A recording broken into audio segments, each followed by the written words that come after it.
track on Sunday, beating the Jets 24-17, while the Cowboys looked to have a formula for success in the first half before giving up the lead and losing to the Falcons. And let's not forget about the Giants, who on Thursday night won their first game over the Redskins. The Cowboys still are first in the East at 2-1, while every other team in the division is 1-2. Eric Allen is still here with us, which we appreciate. Eric, your turn to weigh in first. I'm very eager to hear this. Who is going to win the NFC East? I know you're an Eagle.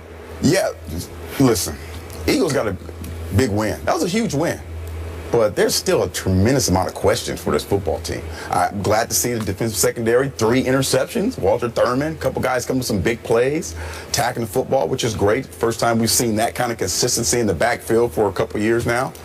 Offensively, a lot of woes. They had 108 yards. This is the mighty Eagles. 108 yards passing. That's ridiculous. That's genius. Chip Kelly genius. Unbelievable. No big plays. Where's the big plays from the Philadelphia Eagles? We used to see, 20-yard average receivers, guys, catching the ball across the middle. So I'm not sure what's going on with the Philadelphia Eagles. My bank and my money is on the Dallas Cowboys. Thank you. Even with the injuries. You guys talking about even with the injuries, and I am not a Cowboys fan, as you know. With all the injuries, this team can run the football effectively, like they showed in the first half. Yeah, Atlanta's a much improved football team. Okay, they do an outstanding job. Julio Jones has like 36 receptions, the most in NFL history in the first 3 games of the season. Very difficult to stop him. The running game was going to have great balance, and they figured out that, Wheaton is going to be okay if there's a balanced attack. But if we make him throw, if we stop the run, load the box up, force him to throw the football, there's going to be some issues there. But I think the Cowboys, Rod Marinelli being able to scheme, will be able to overcome some of those issues. I have the Dallas Cowboys eventually winning the NFC East. Talk more. I want to hear some more. No, you like that? Yeah, I know you would like that. I know, and because when Romo gets back and when Dez gets back, hopefully after the break for this football team, they're going to have that guy. Because right now the number 1 receiver. Well, he's not getting it done. Terrence is not getting it done. I told you I didn't want to hear no more from you. So Dallas Cowboys. I tried to tell you that. Winning. I tried to tell you that. Don't NFC ignore me, Eric. Yeah, don't ignore me. Cowboy hater. In all seriousness, I've conceded a couple of weeks ago that the Dallas Cowboys are going to win the NFC East. Hey, look at that. I said to you, EA comes on the scene. I saw how atrocious the Philadelphia Eagles were. And in fairness to you guys, I haven't been totally revealing. It's not just the way the Eagles look. It's the way some of those guys I still hear feel about Chip Kelly. Now, I'm not going to revisit that, but that was a very, very real problem. It continues to be a very, very real problem with Chip Kelly. Chip Kelly is a guy that some would say they have won in spite of, not necessarily because. Now, there's but so many jobs in the NFL, and they're going to go play for him because people want to play in the NFL. But the Cats ain't excited about playing for Chip Kelly. The mad genius, Mr. Experiment and all of that other stuff. I mean, that star has dimmed considerably. Make no mistake about it. And I think when you combine that with the weapons that you see Dallas have, even in the midst of them losing the way that they lost yesterday, the only team I see capable of doing that to the Dallas Cowboys, what Atlanta did to them in the second half, is the New York Giants. Because of Odell Beckham Jr. with Randall, assuming that Victor Cruz ultimately comes back.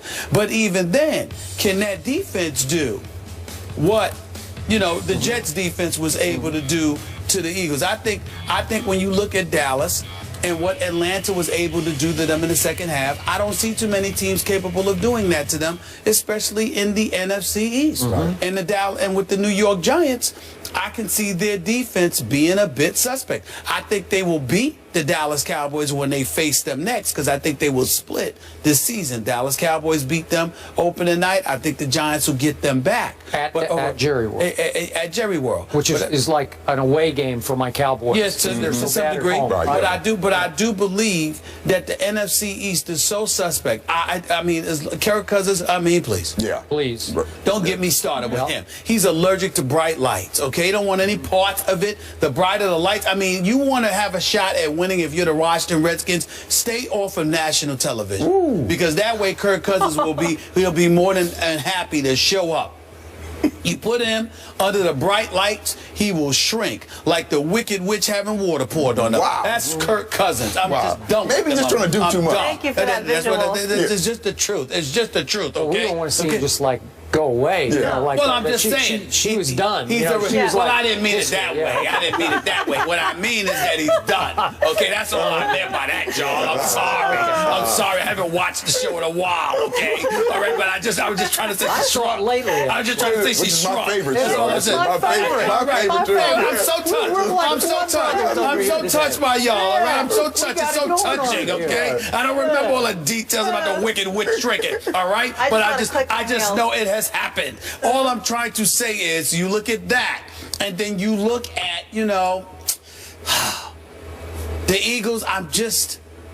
I'm so disappointed in what I have seen. Not seeing it. I'm so disappointed. How are you scoreless in 7 of 12 quarters this season? How are you scoreless? I don't see it. So to me, franchise on the way. All I have to hold on to is that the Dallas Cowboys will find a way to sink come postseason time. That's all I have to hold on to. I really do. So to sum this all up, we should remind people to just, I'm going to paraphrase you, just stay on the weed, right? Stay on the weed. Because he was pretty great in the first half yesterday. 13 out of 14. Yeah. He made one bad decision and one bad throw. Tried to play hero, rolling the wrong way to his left, get the ball back to Witten. Doesn't have to do that. Feeling himself a little bit. For the game, again, seriously, when I look at completing 22 of 26 for 232 for Brandon Weeden. I told you, if I told you that on Friday, you would have said, oh, they win that game. They rushed for 127 yards. Now, most of those came in the first half because they went backwards for 4 yards in the second half. Okay? So, look, I'm going to sum up what happened to these Eagles at the Jets. I firmly believe this. It was the classic case of the whole world said, the Jets are going to walk away with this game, and Sam Bradford might not survive it. He might not literally, football-wise, live to tell about this experience at Jets. And the Jets just didn't show up. No. They didn't show up emotionally. And you can't do it against a still decent and somewhat talented NFL team. I don't care who it is. It's called even Sproles. one coached by Chip Kelly. Yeah. What's it's that? called Sproles. That's what it's called. And Sproles. Yeah. Okay? You can't let him loose on a punt return or you're going to lose. Your quarterback, who's just okay. You're just trying to get through the night with Ryan Fitzpatrick. If he's going to have to throw it, I don't have in front of me, what was it we talked about earlier, 58 times? 58 times. And if he's going to throw 3 to the other team, and then Brandon Marshall's going to try to make the ultimate hero play and lateral it as he goes down to nobody except the wrong team, that's 4 turnovers and a punt return. You're going to lose. You're going to lose. You're going to lose. I'm sorry, but it doesn't mean the Jets are terrible and the Eagles are going to win the NFC East. It just was one of those any given Sunday kind of NFL games. So we're back to my Dallas Cowboys, and pretty soon, remember, Jeremy Mincey, maybe you don't know him, but he was their sack leader last year. He got a concussion in Philly in the warm-ups and played and practiced all week, and then he couldn't go yesterday. So that's a big loss. It's a big loss. It is a big loss. Cowboys need to find a way to get the #1 receiver. Terrence needs to play better. He needs to score. They can't get down by a lot and have to throw. He needs to be the #1 guy. They were up 21-7. 28-14 and got shut out in the second half. I don't want to hear something about they need to be up. They lost because they got ramrodded because their defense was suspect when it counted. Now you can jump on that because of the Giants. To throw, Stephen A. That's when they're in trouble. They were running the Giants should be 3-0. Trust me, I believe that. But I get that they're suspect in certain areas, and I can't trust them either. But they could be 3-0. I'm not writing them off. They could, but they're not. And at the end of the day, Skip, here's the bottom line, okay? All of these things that you point out just plays right into my hands. You see, the Dallas Cowboys are elevating in levels of significance because once he's upset this morning.